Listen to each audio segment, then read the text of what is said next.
Sa mahabang kasaysayan ng Pilipinas, ilang presidente ang nasangkot sa malalaking isyu ng katiwalian mula sa paglustay ng pondo ng bayan, kontrobersyal na proyekto hanggang sa mga kasong umabot sa korte.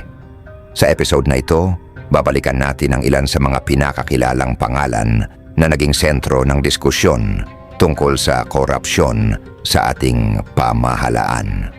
Sa pamamagitan ng datos mula sa investigasyon, mga ulat ng gobyerno at mga hatol ng korte, susuriin natin kung paano nakaapekto ang mga kasong ito sa bansa.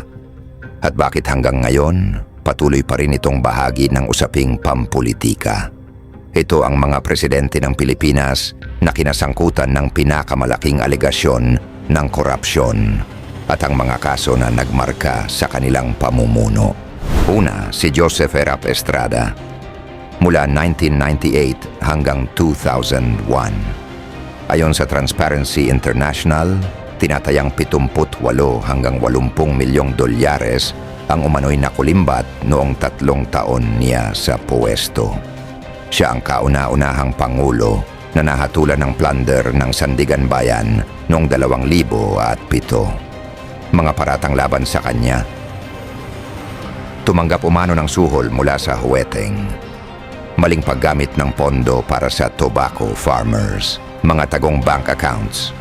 May pinal na hatol sa kaso ng plunder, kaya't malinaw ang kaso sa korte kumpara sa ibang pangulo, kahit mas maliit ang halaga kaysa kay Marcos.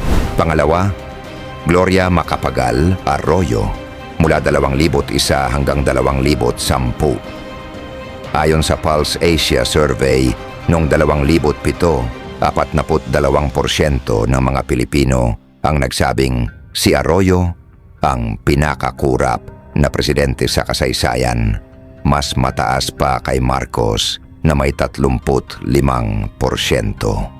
Kabilang sa malalaking kontrobersya noong panahon niya, Hello Garci Scandal, umano'y dayaan sa halalan, NBN ZTE deal, 329 milyong piso na broadband project na may alegasyon ng katiwalian.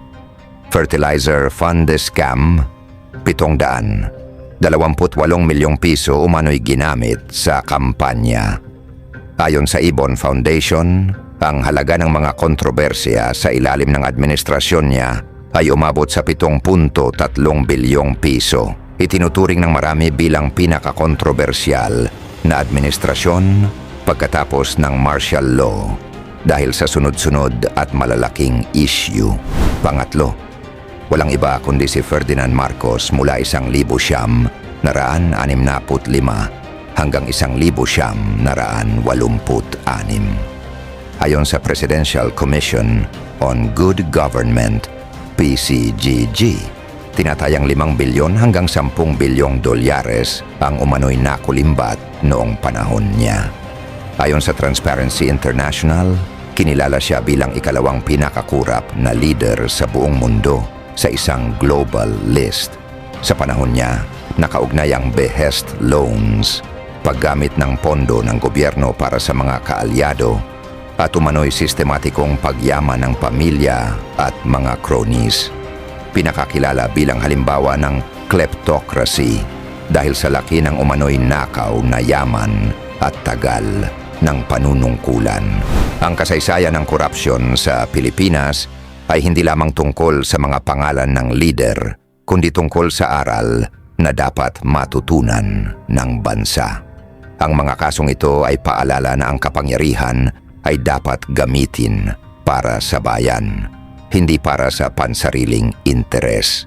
Habang nagbabago ang panahon at nag-iiba ang liderato, mahalaga na manatiling mapanuri ang mga Pilipino, bantayan ang pamahalaan at suportahan ang tunay na reforma. Sa huli, ang tunay na laban kontra korupsyon ay nasa kamay ng mamamayan. Sa tamang impormasyon, tamang pagpili at matatag na paninindigan para sa tapat na pamumuno. Maraming salamat sa panonood. Hanggang sa susunod para sa mas malalim na pag-unawa sa kasaysayan at politika ng ating bansa.